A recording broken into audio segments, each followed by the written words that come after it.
क्या वैभव सूर्यवंशी को team India में जल्दी लाकर टीम मैनेजमेंट ने गलती कर दी? नहीं, कह दो कि ये झूठ है। भाई हम तो बोल भी देंगे झूठ है, लेकिन सोशल मीडिया पर अब लोगों को नहीं लग रहा है कि ये कोई झूठ है। एक बड़ा सेक्शन जो कि अभी तक वैभव सूर्यवंशी की तारीफ इतनी कर रहा था कि उनका गला सूख जाता था, पर कल जो हुआ उसके बाद वैभव सूर्यवंशी की बैटिंग और उनकी स्पोर्टिंग स्पिरिट पर कई लोगों ने सवाल उठाने शुरू कर दिए। अगर आपने कल इंडिया ए वर्सेस श्रीलंका ए का मैच नहीं देखा तो आपने कितना कुछ मिस कर दिया, मैं आपको बता नहीं सकता। सबसे पहले तो आपने एक बहुत ही रोमांचक मैच मिस किया, फिर आपने इस मैच में जो सुपर ओवर हुआ वो मिस कर दिया, और सबसे बड़ी बात जो तिलक वर्मा ने अंपायरों से लड़ाई करी और लास्ट में वैभव सूर्यवंशी भी श्रीलंका के प्लेयर से फिजिकल लड़ाई में उलझ गए, वो एक अलग तरह की एंटरटेनमेंट थी। मैं तो कहूंगा मजा आया, और मैं ये जो मजा है हिंदुस्तान के हर व्यक्ति को देना चाहता हूँ। इसलिए आज की वीडियो बहुत स्पेशल होने वाली, क्योंकि वैभव सूर्यवंशी पर सवाल उठाए जा रहे हैं, क्यों तिलक वर्मा के बिहेवियर की भी आलोचना हो रही है, और क्यों वैभव सूर्यवंशी श्रीलंका के प्लेयर से मार पिट्टी पर उतर आए। यही आज की वीडियो में हम बताएंगे। चैनल को जरूर सब्सक्राइब करना और वीडियो पूरी देखना। शुरू करते हैं। पहले मैच की बात कर लेते हैं। भारतीय टीम पहले बैटिंग कर रही थी, लगातार तीसरी बार इस सीरीज में वैभव सूर्यवंशी कोई खास कमाल नहीं दिखा पाए। हालांकि ऋतुराज गायकवाड़ ने एक बार फिर बहुत अच्छा खेला, लेकिन कल के हीरो रहे सूर्यांश हेगड़े। सूर्यांश ने इस साल पंजाब के लिए खेलकर सबको इंप्रेस किया था, लेकिन श्रीलंका में चल रही इस ट्राई सीरीज में भी उन्होंने काफी इंप्रेस किया। कल जब टीम इंडिया मुश्किल में थी, उन्होंने लोअर डाउन द ऑर्डर आकर विपराज निगम के साथ एक पार्टनरशिप करी, दोनों ने हाफ सेंचुरी लगाई, जिसकी वजह से टीम इंडिया ने 266 का टारगेट दे दिया था। ठीक ठाक टारगेट था, जिसका पीछा भी श्रीलंका ने ठीक ठाक तरीके से किया, लेकिन रन तो बनते जा रहे थे, साथ साथ में विकेट भी गिरते जा रहे थे, जिसकी वजह से टीम इंडिया भी मैच से बाहर नहीं हो रही थी। आखिरी 10 बॉल पर 10 रन चाहिए थे, लेकिन अरशद खान ने एक बेहतरीन ओवर डालकर श्रीलंका को 265 पर रोक लिया और इस तरीके से मैच सुपर ओवर में पहुंच गया। अब इस जगह पर कुछ बहुत इंटरेस्टिंग हुआ दोस्तों। जो अंपायर थे उनका मानना था कि सुपर ओवर नहीं करना चाहिए, क्योंकि लाइट बहुत कम होती जा रही थी, और क्योंकि डे नाइट मैच नहीं था इसलिए फ्लड लाइट्स भी नहीं जल रही थी। लेकिन भारत के कप्तान तिलक वर्मा ऐसा करने के लिए तैयार नहीं थे। उनको लग रहा था कि टीम तो हमारी जीतेगी, इसलिए उन्होंने अंपायर पर सुपर ओवर फोर्स किया।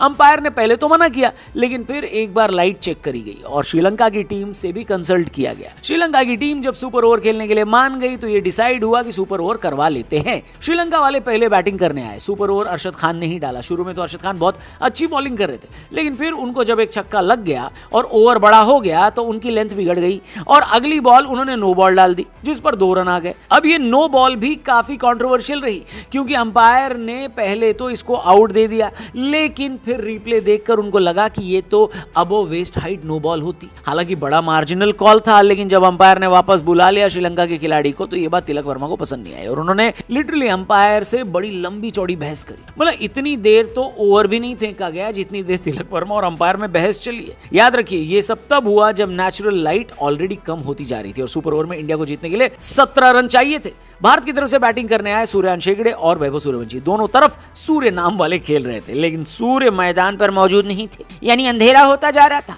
शायद इसी वजह से टीम इंडिया को यह 17 रन बनाने में मुश्किल आ रही थी। पहली 3 बॉल सूर्यांश ने खेली, जिन्होंने 3 बॉल में 3 रन बनाए, और जब तक वैभव सूर्यवंशी का नंबर आया तब तक 3 बॉल पर 14 रन चाहिए थे। टारगेट इतना बड़ा था कि वैभव सूर्यवंशी की पहुंच से भी बाहर हो चुका था और टीम इंडिया अपने सुपर ओवर में सिर्फ 9 रन बना पाई। इस तरीके से श्रीलंका ने यह मैच जीत लिया।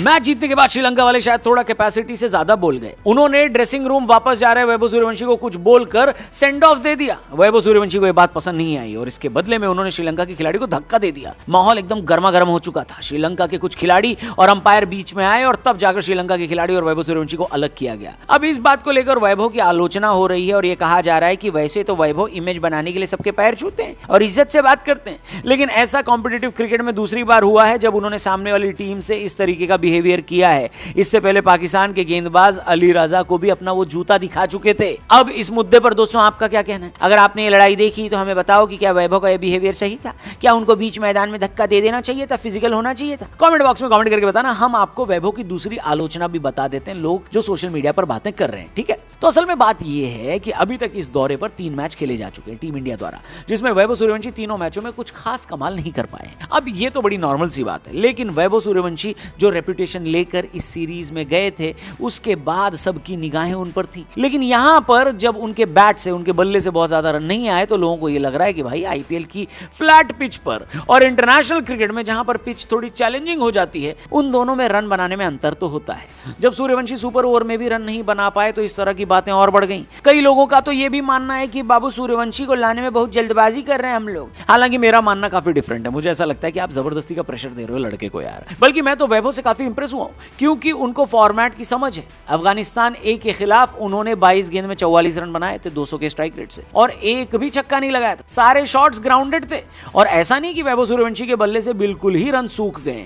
कल भी उन्होंने 14 बॉल में 21 रन तो बनाए, जिसमें 3 चौके और 1 छक्का शामिल था। एक 15 साल के लड़के से आप लोग थोड़ा ज्यादा नहीं एक्सपेक्ट कर रहे हो? हर मैच में तो कोई भी खिलाड़ी नहीं चलता, थोड़ा सा टाइम दो, वैभव आपको रन बनाते हुए दिख जाएंगे, और इसी सीरीज में बनाते हुए दिख जाएंगे। ये वीडियो सेव करके रख लेना, समझे? दूसरी आलोचना जो हो रही है वो ये कि कप्तान तिलक वर्मा, जिन्होंने कल अंपायरों से लंबी चौड़ी बहस करी, क्यों करी? ये लोग बोल रहे हैं नो बॉल के बाद तो उनकी बहस इतनी बढ़ गई कि बीच में वैभव सूर्यवंशी को आना पड़ा और उन्होंने तिलक वर्मा को अंपायर से दूर करवाया। कई लोगों को लग रहा है कि तिलक वर्मा को टीम इंडिया लीडरशिप रोल में देख रही है, उनको सीनियर टीम का वाइस कैप्टन बना दिया गया है। इस दौरे पर वो कप्तान बनकर गए हैं, यानी आने वाले टाइम में वो भारत के कप्तान भी बन सकते हैं। और अगर उनका यही रवैया रहा तो फिर बड़ी मुश्किल हो जाएगी। अगर हम धोनी को सबसे महान कप्तान मानते हैं तो फिर उनकी महानता इस चीज में भी तो थी कि वो किस कूल तरीके से डिफिकल्ट सिचुएशंस को हैंडल करते थे। इस मुद्दे पर भी आपका क्या मानना है दोस्तों? कमेंट करके जरूर बताना। लेकिन फिलहाल इंडिया ए के कल के इस मैच से एक बात तो पता चल गई है कि ये सीरीज फिलहाल इंडिया वर्सेस अफगानिस्तान की सीनियर सीरीज से ज्यादा इंटरेस्टिंग हो गई है। इंडिया इस ट्राई सीरीज में अपना अगला मैच अफगानिस्तान से खेलेगी,